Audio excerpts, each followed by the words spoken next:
La sobriété peut-elle être heureuse? Curieuse question à l'entame d'une prédication protestante. Ne sommes-nous pas la confession chrétienne dont Max Weber a théorisé la propension à l'ascèse intramondaine? Le protestantisme, particulièrement dans ses versions calvinistes et puritaines, construit son éthique en affinité avec les anciennes règles monastiques, prix et travail, mais en change totalement le cadre et l'orientation. La discipline des passions à travers le mariage et la vie domestique au lieu du célibat, l'importance de la sobriété dans la vie et la gestion des biens matériels, orientée vers l'épargne et l'investissement au lieu de la pauvreté, la régulation des conduites laissée à la conscience et à la responsabilité personnelle des individus devant Dieu et non soumise à une autorité ecclésiale à qui l'on promet un vœu d'obéissance. Ce qui ne manque pas de piquant, c'est que l'éthique du travail, issue du calvinisme, contribue qualitativement à la formation de l'esprit du capitalisme et quantitativement à son expansion dans le monde, selon la thèse connue de Max Weber. Bien que stimulante, la thèse de Weber a été âprement discutée et n'est pas l'objet de cette prédication. Retenons une sobriété et une rigueur dans l'usage des biens de ce monde qui ont fait les délices des caricaturistes.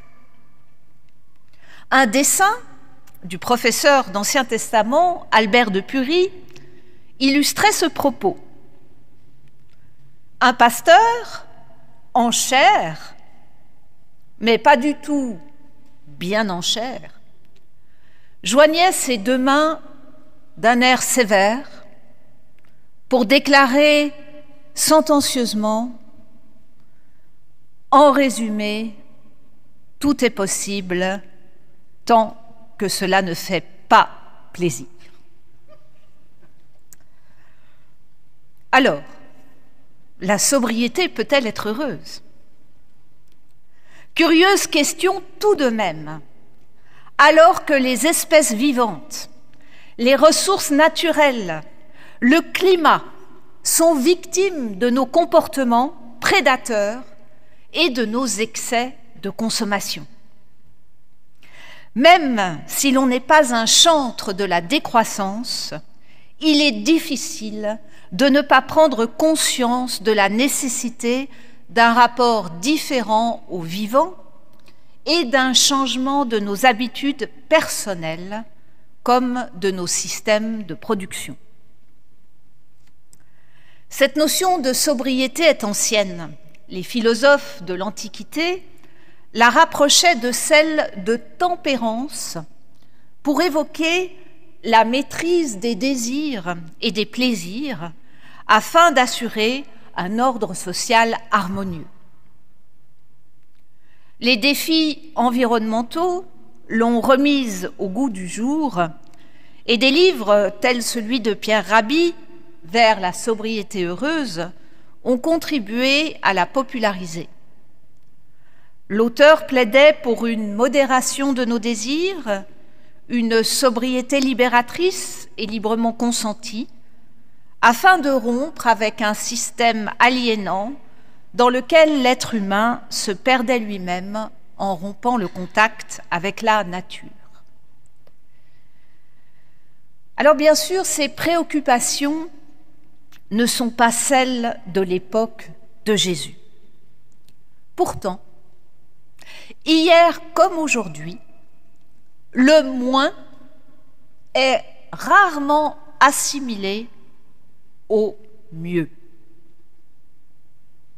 Une seule chose te manque, va, vends ce que tu as et donne l'argent aux pauvres.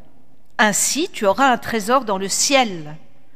Puis viens et suis-moi. » Mais le jeune homme, à ces mots, s'assombrit et s'en alla tout triste, parce qu'il avait de grands biens.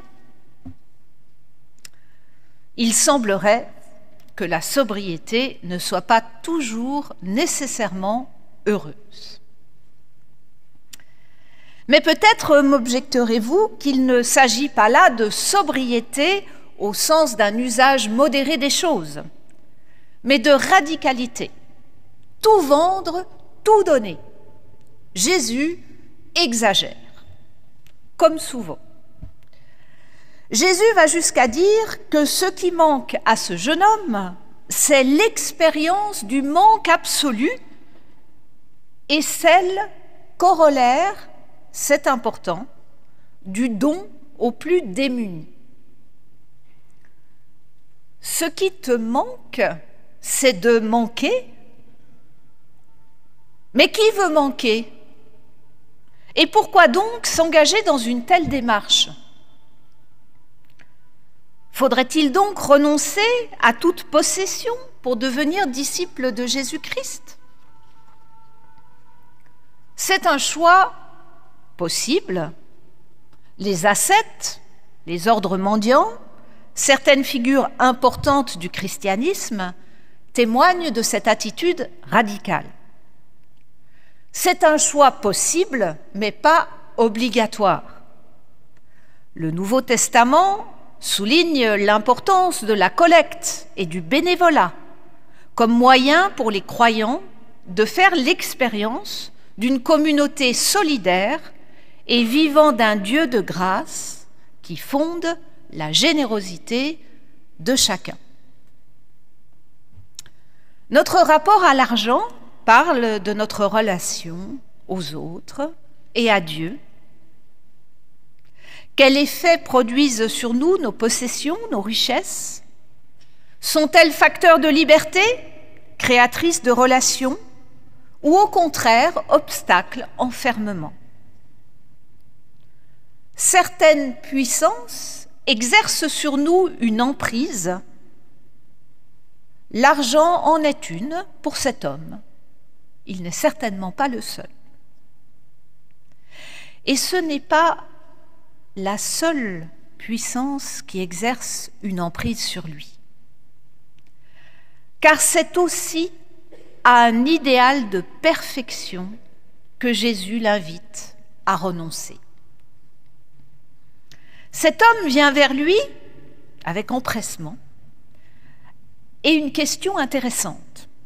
« Bon maître, que dois-je faire pour hériter la vie éternelle ?» Il y a dans ce propos une contradiction porteuse de sens entre devoir faire et hériter. Un héritage se reçoit. Il suffit d'être un parent de celui ou celle qui donne ou le destinataire choisi par un autre. Mais l'homme veut faire comme il a fait tout au long de sa vie, fidèle à l'enseignement qu'il a reçu. Il a mis en pratique les commandements. Cette mise en pratique de la loi, en vue de garantir son salut, le laisse insatisfait. Il sent confusément que quelque chose lui échappe. Il n'a pas la certitude que tout ce faire lui donnera la vie éternelle. Il est en quête d'une assurance pour cette vie-là, à présent qu'il a sécurisé sa vie sur terre avec des richesses qui le protègent, pense-t-il, de ses vulnérabilités et des accidents de la vie. La carapace de cet homme est épaisse. Elle l'enferme plus qu'elle ne le protège. Emmuré dans sa volonté de maîtrise, il ne voit pas le lien entre son accumulation des biens et sa peur de l'avenir. La richesse, l'agitation, la volonté de faire ne sont que des subterfuges, des échappatoires, pour éviter d'affronter sa propre finitude. Et surtout, cette logique de l'avoir fait obstacle. Elle fait obstacle à la relation avec Jésus, mais aussi à celle avec les autres. Luciano Manicaldi, moine de la communauté écuménique de Bose, rappelle qu'entre le XIIe et le XIVe siècle, le vocable paupère, pauvre, ne s'opposait pas à dives, riche, mais à potens, puissant. Être pauvre ou être puissant. Le peu devient ainsi renoncement au pouvoir sur les autres, et donc possibilité d'une relation de reconnaissance et de respect mutuel. Pertinence et actualité de ce propos lorsque, à contrario, on observe le pouvoir écrasant qu'exerce l'homme le plus riche du monde sur une démocratie qui, outre-Atlantique, vacille sous les coups de son hubris destructeur. Et l'hubris, justement, ce n'est pas seulement la démesure. Les Grecs liaient cette notion à un comportement qui écrase, qui piétine, et qu'on peut associer à des actes transgressifs violents. Accepter le peu, c'est reconnaître sa propre incomplétude, c'est consentir à dépendre en partie des autres. Mais c'est aussi se réjouir de ce qui est là, car le peu n'est pas le rien. Le valoriser et en redécouvrir la beauté. Le risque que court l'homme de l'Évangile est de se définir par ce qu'il possède, ce que Jésus évite soigneusement de faire. Ayant fixé son regard sur lui, Jésus l'aima. Lorsque Jésus regarde dans l'Évangile, il voit et il fait voir la vérité de l'être, la bonté de Dieu. Ce regard est encouragement à accueillir sa propre vérité et à consentir à la relation. L'Évangile, selon Marc, ne dit pas « Jésus loua son obéissance aux commandements et l'aima ». Non, elle dit « Ayant fixé son regard sur lui, Jésus l'aima ». Sans condition, tel qu'il est, en vérité, distinct de ses nombreuses richesses accumulées. Va, vends et donne, viens et suis-moi. Quel programme! Va, comme il avait été dit à Abraham, le début de la foi, c'est de faire confiance, de se lever et de sortir de nos habitudes confortables. Vends et donne, donc allège-toi, libère-toi de tout ce qui t'encombre, de ce qui fait obstacle à la vie, à la relation. Fais de la place en toi et autour de toi pour pouvoir accueillir Dieu dans ta vie. Alors, le temps, le souffle et l'espace te seront donnés pour me suivre. Jésus n'invite pas à un idéal de perfection, mais à un changement de logique. Apprendre à recevoir, se mettre dans la position de celui qui manque, qui a soif de l'autre, Dieu, le prochain, au lieu de chercher sans cesse à remplir, à dominer ou à conquérir. Ce dépouillement n'est pas une punition ou une mortification. Il vise à faire tomber certaines défenses, certaines peurs ou fausses assurances. Il vise à nous libérer de ce qui nous entrave ou nous distrait de l'essentiel. Le peu, alors, n'est pas amoindrissement, mais dilatation de l'être, ouverture à la rencontre, attention à l'autre. Pour Max Scheler, l'ascèse est la tâche qui incombe à l'être humain pour s'humaniser, pour cultiver sa richesse irremplaçable qu'est sa propre unicité, son visage, pour recréer une culture de l'être, pour vivre la compassion et le partage. Alors, oui, la sobriété peut être heureuse.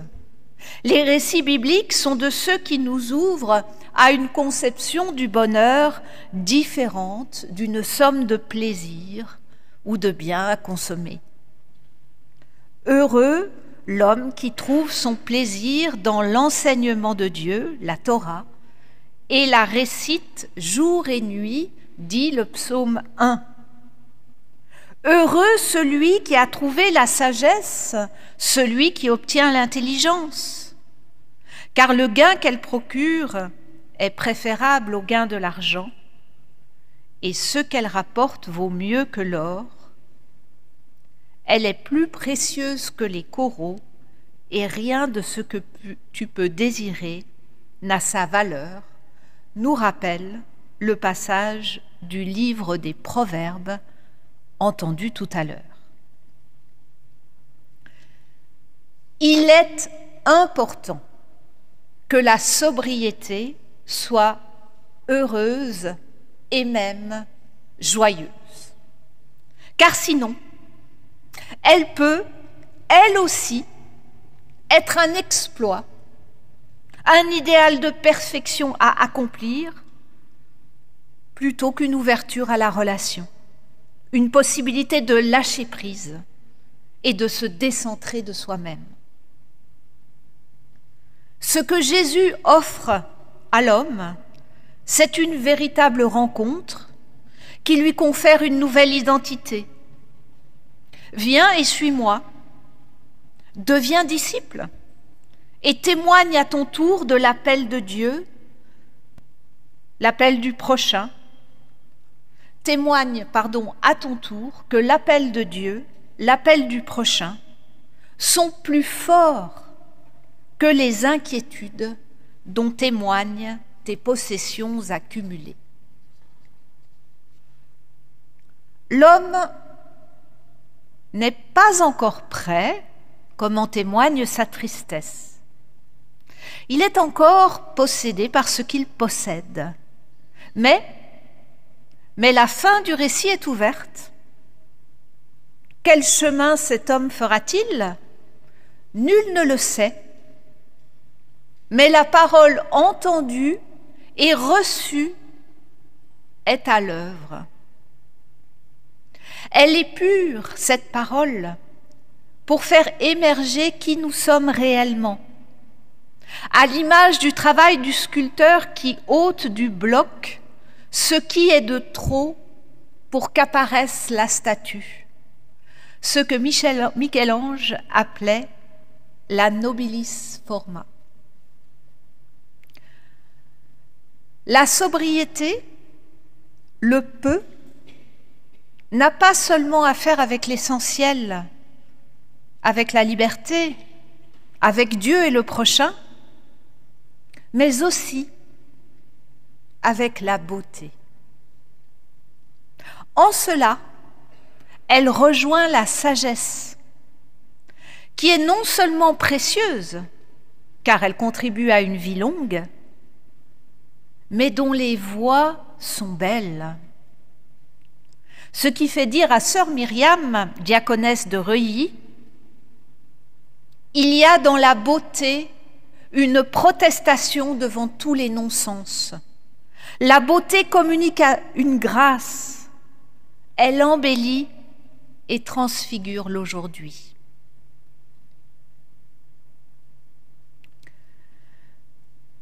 Bonheur d'une liberté qui se dit dans la capacité de se détacher, grâce d'une beauté qui proteste contre la laideur du trop-plein et de la prédation. Que cette sagesse irrigue la longueur de nos jours. Amen.